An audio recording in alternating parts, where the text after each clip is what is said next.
Assalamualaikum warahmatullahi wabarakatuh. Selamat sore Pak Eka dan teman-teman semua. Perkenalkan, kami dari kelompok 2 akan mempresentasikan mengenai kontrak bisnis. Namun, sebelum kami memaparkan materi mengenai kontrak bisnis, saya akan memperkenalkan anggota kelompok kami terlebih dahulu. 1. Sulistiani Fatmawati. 2. Nauranisa Lutfiana. 3. Dina Margiana, dan 4. Hanifah Lestari. Berikut merupakan cakupan pembahasan dari materi yang akan kelompok kami sampaikan. Untuk pembahasan yang pertama yaitu pengertian kontrak, syarat sah kontrak, asas-asas dan sumber hukum kontrak. Yang pertama yaitu pengertian dan syarat sah kontrak. Pengertian kontrak dalam bahasa Inggris yaitu contracts, sedangkan dalam bahasa Belanda yaitu overeenkomst. Pengertian dari kontrak sendiri yaitu perjanjian antara dua orang atau lebih untuk melakukan atau tidak melakukan suatu perbuatan. Biasanya kontrak ini berbentuk tertulis. Kemudian ada syarat sah kontrak. Terdapat dua syarat sah kontrak. Yang pertama yaitu syarat subjektif.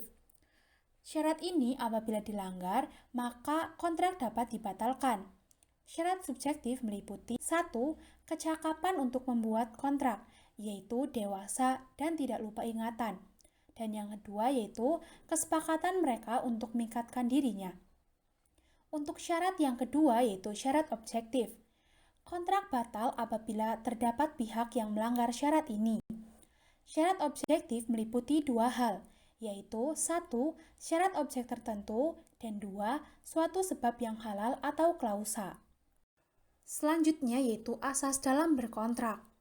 Menurut pasal 1338 ayat 1 KUH Perdata, terdapat 3 asas dalam berkontrak. Yang pertama yaitu konsensualisme, yaitu perjanjian telah ada apabila sudah ada konsensus antara pihak-pihak yang mengadakan kontrak.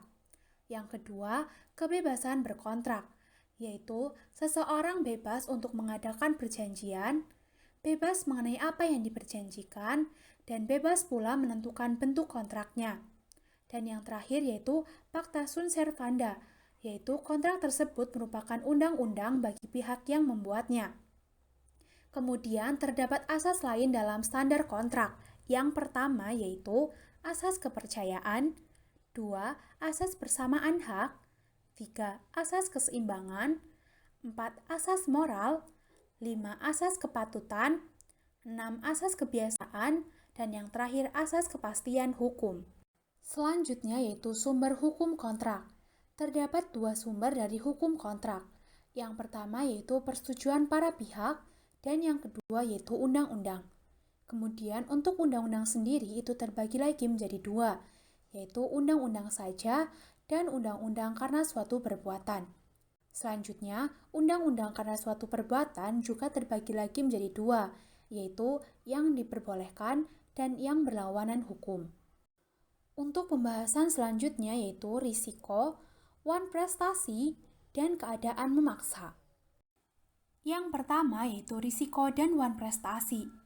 Risiko menurut Subakti yaitu kewajiban untuk memikul kerugian apabila terdapat suatu kejadian di luar kesalahan salah satu pihak yang menimpa suatu benda yang terdapat pada kontrak.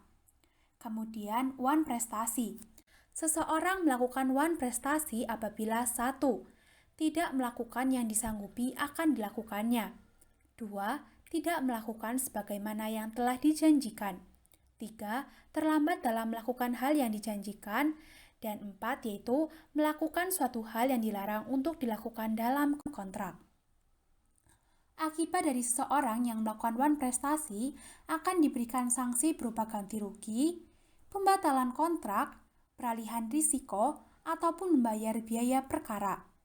Akan tetapi, pelaku dari wan prestasi ini masih bisa melakukan pembelaan dengan alasan 1. Keadaan memaksa, 2. Kelalaian kreditur sendiri, 3. Kreditur telah melepaskan haknya untuk menuntut ganti rugi, sehingga dengan alasan tersebut kreditur tidak harus mengganti rugi.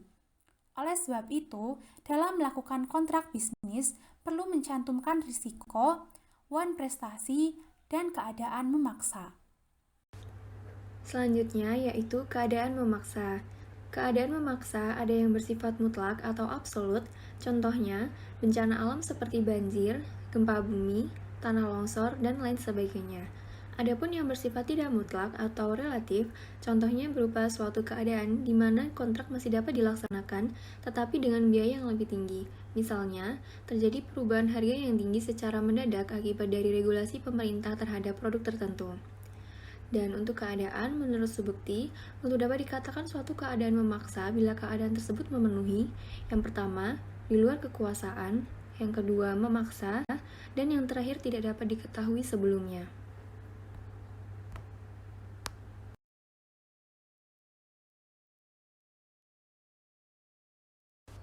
Selanjutnya yaitu macam-macam kontrak dan berakhirnya. Di sini ada dua cakupan pembahasan, yaitu yang pertama, macam-macam kontrak, dan yang kedua, berakhirnya kontrak. Selanjutnya yaitu perjanjian kredit uang, di mana di dalamnya ada para pihak.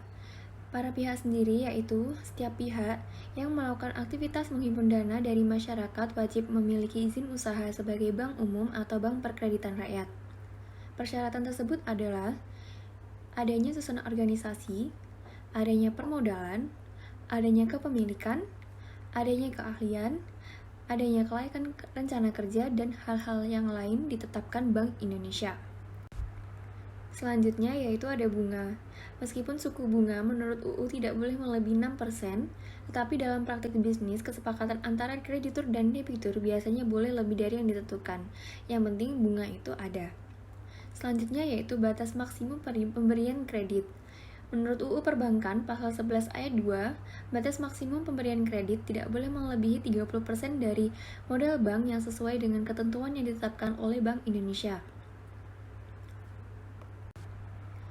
Bank Indonesia menetapkan ketentuan mengenai batas maksimum pemberian kredit, pemberian jaminan penempatan investasi surat berharga, atau hal yang lain serupa yang dapat dilakukan bank kepada pertama, pemegang saham, kedua, dewan komisaris, ketiga, direksi, keempat, keluarga dari pihak sebagaimana dimaksud dalam huruf A, B, dan C, pasal 11 ayat 3, pejabat bank lainnya, dan yang terakhir perusahaan-perusahaan yang di dalamnya terdapat kepentingan dari pihak sebagaimana yang dimaksud dalam huruf A, B, C, D, dan E pada pasal 11 ayat 3. Selanjutnya yaitu adanya jaminan. Karena pemberian kredit yang penuh risiko, sehingga harus diberikan jaminan agar perkreditan bisa lancar dengan seorang debitur mengembalikan segala pinjamannya dengan tepat waktu dan lancar. Terakhir yaitu jangka waktu. Perlu adanya jangka waktu sesuai dengan kontrak yang telah disetujui antara kreditur dan debitur. Selanjutnya yaitu perjanjian kredit uang, di mana di dalamnya ada para pihak. Para pihak sendiri yaitu setiap pihak yang melakukan aktivitas menghimpun dana dari masyarakat wajib memiliki izin usaha sebagai bank umum atau bank perkreditan rakyat. Persyaratan tersebut adalah adanya susunan organisasi, adanya permodalan, adanya kepemilikan, adanya keahlian, adanya kelayakan rencana kerja, dan hal-hal yang lain ditetapkan Bank Indonesia. Selanjutnya ada bunga. Bunga dalam praktik bisnis kesepakatan antara kreditur dan debitur biasanya boleh lebih dari yang ditentukan. Namun, meskipun begitu, Bank Indonesia menetapkan ketentuan mengenai batas maksimum pemberian kredit, pemberian jaminan penempatan investasi surat berharga, atau hal yang lain serupa yang dapat dilakukan bank kepada pertama, pemegang saham, kedua, dewan komisaris, ketiga, direksi, keempat, keluarga dari pihak sebagaimana dimaksud dalam huruf A, B, dan C, pasal 11 ayat 3, pejabat bank lainnya, dan yang terakhir perusahaan-perusahaan yang di dalamnya terdapat kepentingan dari pihak sebagaimana yang dimaksud dalam huruf A, B, C, D, dan E pada pasal 11 ayat 3. Selanjutnya yaitu ada bunga. Meskipun suku bunga menurut UU tidak boleh melebihi 6%, tetapi dalam praktik bisnis kesepakatan antara kreditur dan debitur biasanya boleh lebih dari yang ditentukan. Yang penting bunga itu ada. Selanjutnya yaitu batas maksimum pemberian kredit. Menurut UU Perbankan pasal 11 ayat 2, batas maksimum pemberian kredit tidak boleh melebihi 30% dari modal bank yang sesuai dengan ketentuan yang ditetapkan oleh Bank Indonesia. Selanjutnya yaitu adanya jaminan. Karena pemberian kredit yang penuh risiko, sehingga harus diberikan jaminan agar perkreditan bisa lancar dengan seorang debitur mengembalikan segala pinjamannya dengan tepat waktu dan lancar. Terakhir yaitu jangka waktu. Perlu adanya jangka waktu sesuai dengan kontrak yang telah disetujui antara kreditur dan debitur. Selanjutnya yaitu yang ketiga, problematika perjanjian kredit. Bila seorang debitur menyetujui dan menandatangani, maka berarti debitur menyetujui syarat-syarat kontrak dan yang demikian itu tidak bertentangan dengan asas perjanjian tadi. Meskipun demikian, hendaknya setiap public contract perlu mendapat perlindungan atau pengawasan khusus dengan undang-undang, seperti yang sudah diterapkan di banyak negara. Di samping itu, perkembangan yang demikian tidak menguntungkan konsumen, karena hubungan hak dan kewajiban antara para pihak cenderung ditentukan pihak kreditur sehingga tidak ada kepastian hukum. Ciri-ciri pokok leasing. 1. Hak milik atas barang baru beralih setelah lunas pembayaran. Berarti selama kurun waktu kontrak berjalan, hak milik masih menjadi hak lessor. Hal ini berbeda dengan perjanjian pembiayaan untuk jual beli barang. Yang kedua, sewaktu-waktu, lessor bisa membatalkan kontrak bila leasing lalai. Yang ketiga, leasing bukan perjanjian kredit murni, namun cenderung perjanjian kredit dengan jaminan terselubung. Yang keempat, ada registrasi kredit. Hal ini dengan tujuan untuk melahirkan sifat kebendaan dari perjanjian jaminan. Lalu, menurut Komar Anda Sasmita tahun 1983, ciri-ciri pokok leasing adalah sebagai berikut. 1. Menyangkut barang atau objek khusus yang merupakan suatu kesatuan tersendiri. 2. Memperoleh pemakaian menjadi tujuan utama. 3. Ada hubungan antara lamanya kontrak dengan jangka waktu pemakaian objek leasing. 4. Tenggang waktu kontrak berlaku tetap. 5. Tenggang waktu tersebut sesuai dengan maksud para pihak seluruhnya atau hampir sama dengan lamanya pemakaian barang yang merupakan objek perjanjian dilihat dari segi ekonomi menurut perkiraan para pihak. Selanjutnya, perjanjian keagenan dan distributor. Pengertian keagenan. Agen atau agent adalah perusahaan nasional yang menjalankan keagenan, sedangkan keagenan adalah hubungan hukum antara pemegang merek atau prinsipal dan suatu perusahaan dalam penunjukan untuk melakukan perakitan, pembuatan, manufaktur, serta penjualan atau distribusi barang modal atau produk industri tertentu. Jasa keagenan adalah usaha jasa perantara untuk melakukan suatu transaksi bisnis tertentu yang menghubungkan antara produsen di satu pihak dan konsumen di pihak lain. Selanjutnya, hubungan hukum keagenan. Hubungan hukum antara agen dengan prinsipal merupakan hubungan yang dibangun melalui mekanisme layanan lepas jual. Di sini, hak milik atas produk yang dijual oleh agen tidak lagi berada pada prinsipal, melainkan sudah berpindah kepada agen, karena pada prinsipnya, agen telah membeli produk dari prinsipal. Status hukum keagenan. Hukum keagenan hanya diatur oleh keputusan menteri saja. Hal ini menyebabkan lemahnya status dan hubungan hukum yang terjadi pada bisnis keagenan. Bahkan banyak terjadi praktik penyimpangan.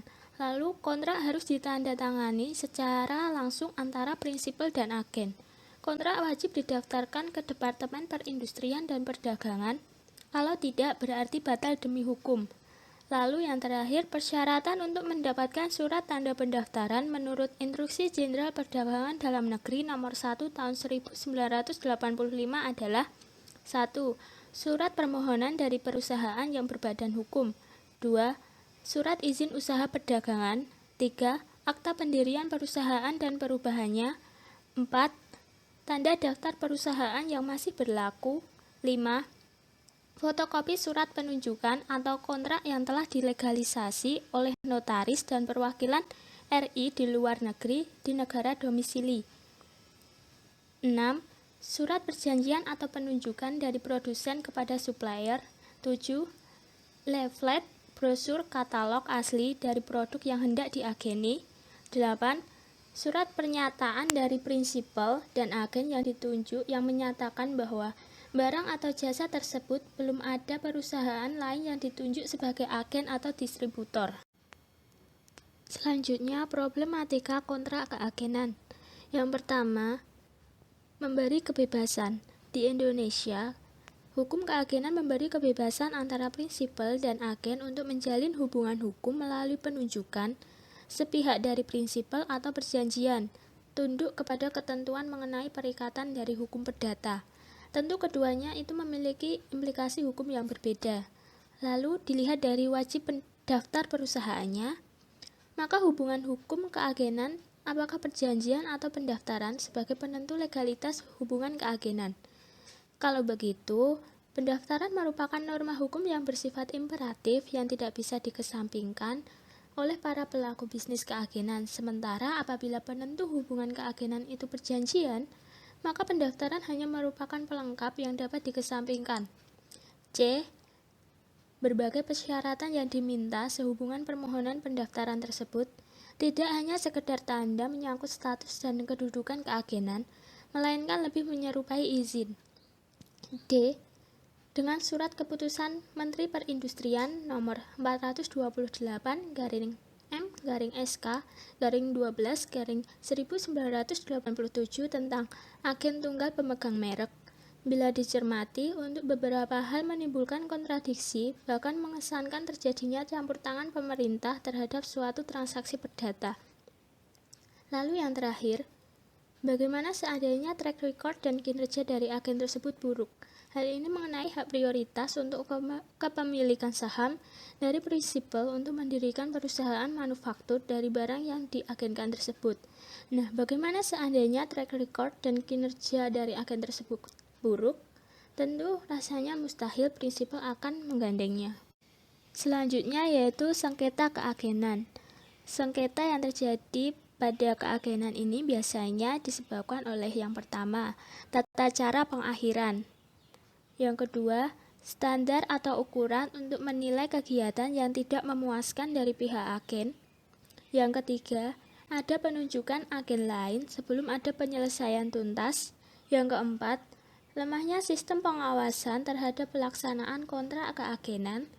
Lalu yang terakhir, masih ada anggapan bahwa agen hanyalah sebatas working relationship, bukan sebagai partnership dari prinsipal, yang kemudian ini berujung pada habis manis sepah dibuang setelah melakukan berbagai upaya untuk membangun channel of distribution, promosi, pemasaran, dan lainnya.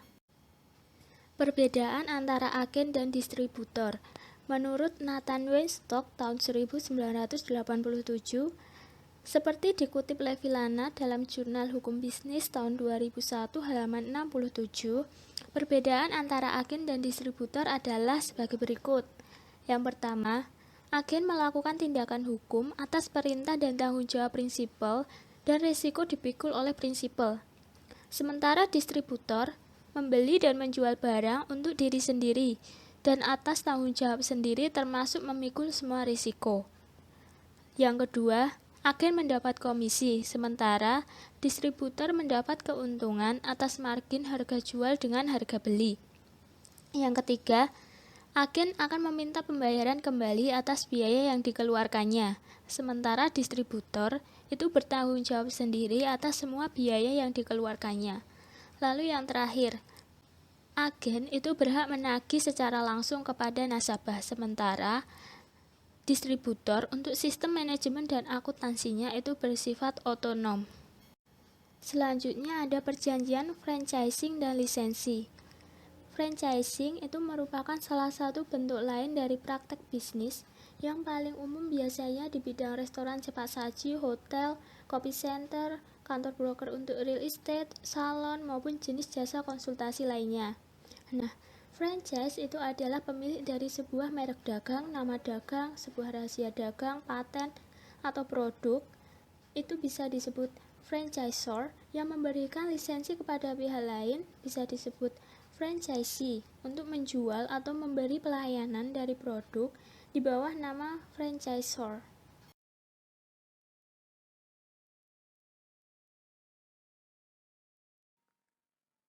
Nah, kemudian ada perjanjian menurut prinsip ekonomi syariah.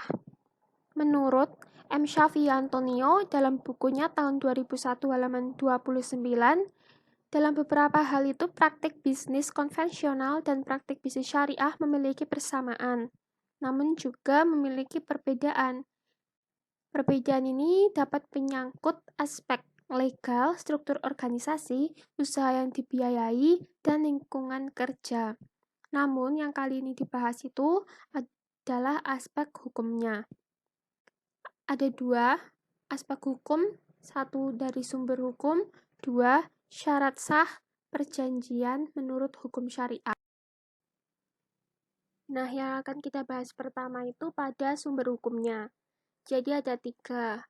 Yang pertama itu kitab suci Al-Quran, wahyu dari Allah SWT yang diturunkan melalui Nabi Muhammad SAW. Yang kedua, ada al-hadis, itu kumpulan setiap perkataan Nabi tentang sesuatu hal. Dan yang ketiga, ada ijma, kesepakatan para ulama tentang sesuatu hal. Setelah sumber hukum, yang kedua ada rukun dan syarat perjanjian atau akad. Setiap akad dalam ekonomi syariah, baik dalam hal barang, objek, atau pelaku transaksi subjek, maupun ketentuan lainnya, itu harus memenuhi ketentuan akad seperti berikut ini, yaitu ada rukun akad. Rukun akad itu ada penjual, pembeli, barang, harga, dan juga akad atau ijab qabulnya. Dan ada pun syarat akad, yaitu barang dan jasa itu harus halal. Harga barang dan jasa harus jelas. Lalu ada tempat penyerahan itu juga harus jelas. Barang yang ditransaksikan harus sepenuhnya dalam kepemilikan. Nah, selanjutnya ada hybrid kontrak. Secara teori, hybrid kontrak diartikan adanya model campuran dalam pembuatan sebuah kontrak dalam praktik ekonomi dan bisnis syariah. Atau bisa diartikan pula sebagai kesepakatan dua pihak untuk melaksanakan suatu muamalah yang meliputi dua akad atau lebih. Nah, ini beberapa alasan mengapa teori dalam praktik hybrid kontrak itu perlu diketahui dan dipahami. Yang pertama, hybrid kontrak terkait dengan pajak. Jadi pemahaman yang tepat tentang hybrid kontrak sangat penting agar tidak terjadi kesalahan dalam penagihan pajak. 2. Hybrid kontrak terkait dengan akuntansi. Sebab dari sekian banyak akad dalam produk pembiayaan, harus diketahui akad mana saja yang dicatat dalam pembukuan. Yang ketiga, hybrid kontrak terkait dengan inovasi produk.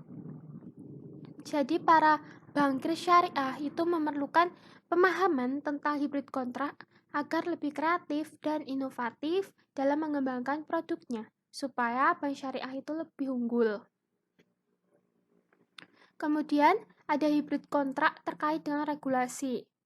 Para direktur itu harus memahami hybrid kontrak agar tidak terjadi kesalahan membuat regulasi, karena jika ada kesalahan, itu akan berbahaya dan sangat mengganggu pengembangan lembaga keuangan syariah.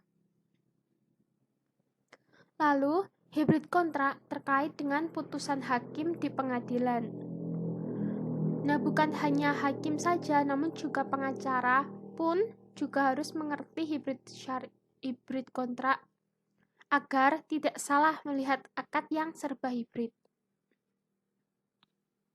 Kemudian, hybrid kontrak terkait dengan struktur draft kontrak. Nah, hal ini terjadi pada notaris, mengenai apa saja yang bisa disatukan dalam satu draft dan akad mana yang bisa dipisah-pisahkan.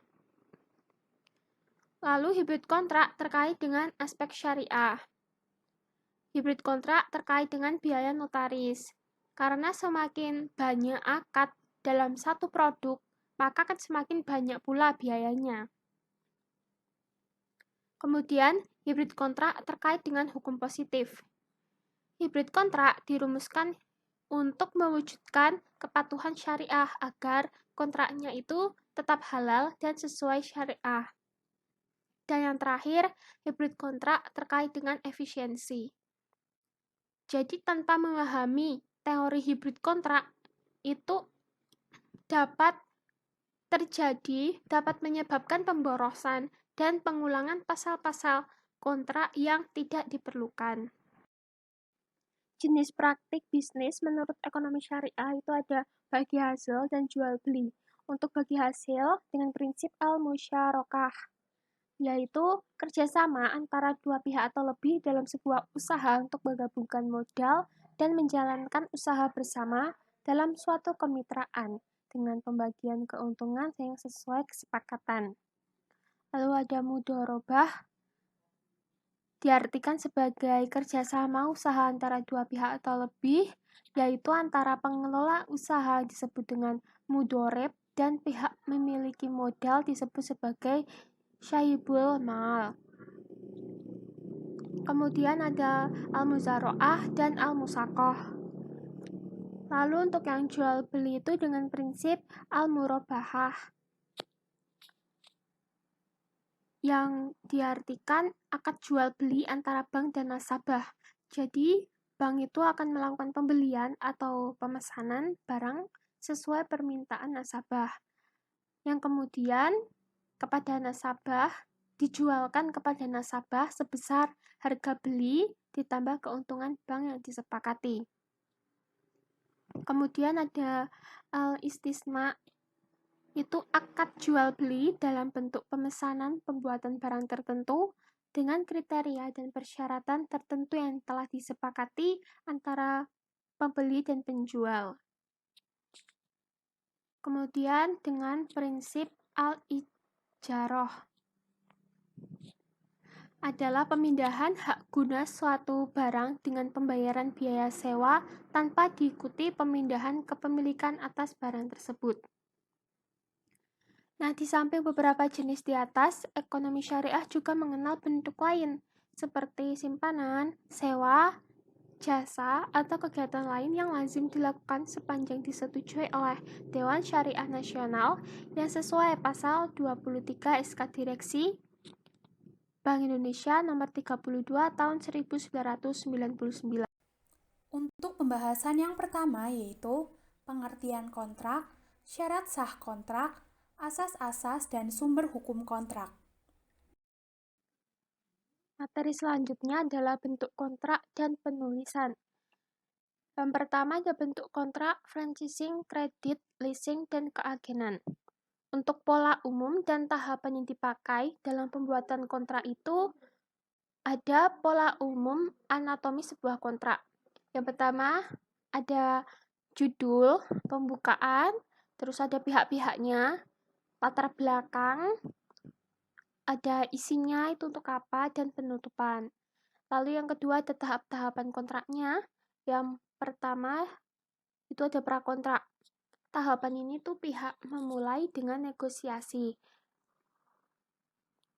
studi kelayakan, dan negosiasi lanjutan.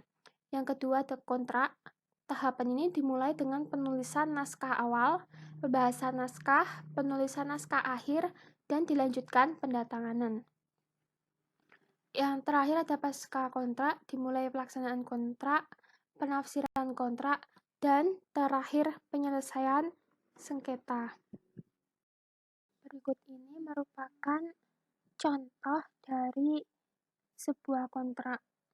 Jadi atasnya ini udah terdapat judulnya, ada surat perjanjian komitmen, kemudian pihak-pihak yang bersangkutan, lalu ada latar belakang dan isinya itu menerangkan apa, dan ada penutup, lalu disertai dengan tanda tangannya. Demikian presentasi dari kelompok kami. Ada kurangnya kami mohon maaf. Wassalamualaikum warahmatullahi wabarakatuh.